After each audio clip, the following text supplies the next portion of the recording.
नमः शिवाय। शिव महापुराण तीसरा खंड 18वां अध्याय। ब्रह्मा जी ने कहा, हे नारद, जब राजा हिमाचल ने पुरोहित एवं नाई के झगड़े का हाल सुना तो उन्होंने दोनों को अपने पास बुलाकर यह कहा कि तुम दोनों गिरिजा के वर का हाल कह सुनाओ।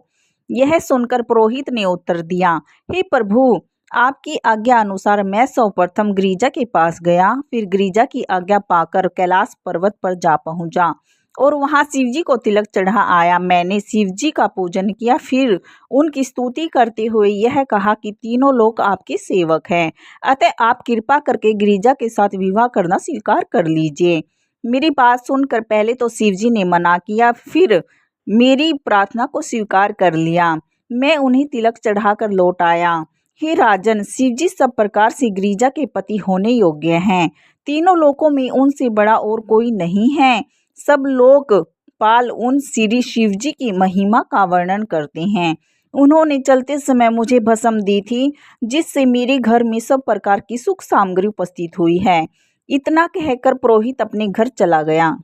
हे नारद, पुरोहित के जाने के बाद नाई आया। वह हाय हाय करता हुआ राजा हिमाचल से बोला, हे राजन, आपके पुरोहित ने सब काम बिगाड़ दिया। वह स्थान ऐसा निर्जल था कि वहां एक भी मनुष्य दिखाई नहीं देता था। कुछ और आगे चलकर वट वृक्ष के नीचे बैठा हुआ केवल एक ही मनुष्य दिखाई दिया। उसका रूप अवधूतों जैसा था। वह योगियों के समान ध्यान मगन बैठा हुआ था। पुरोहित ने बिना पूछे ही उसे तिलक चढ़ा दिया। यद्यपि मैंने बहुत रोका, किंतु पुरोहित ने मेरी एक भी बात न मानी। उस अवधूत के पास एक बैल के अतिरिक्त और कुछ भी नहीं था। चलते समय उसने हमें कुछ धन भी नहीं दिया, केवल एक मुट्ठी भस्म पकड़ा दी। हे राजन, जो सच्ची बात थी वह मैंने कह सुनाई। अब जो आप उचित समझे वह करें। हे नारद, इस समाचार को सुनकर हिमाचल को तो कुछ भी खेद नहीं हुआ, परंतु मैना को बहुत चिंता उत्पन्न हुई।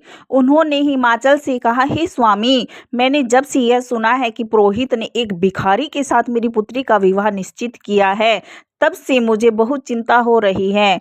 मैंने यह भी सुना है कि वह अवधूत बहुत ही कुरूप, असक्त तथा मूर्ख है।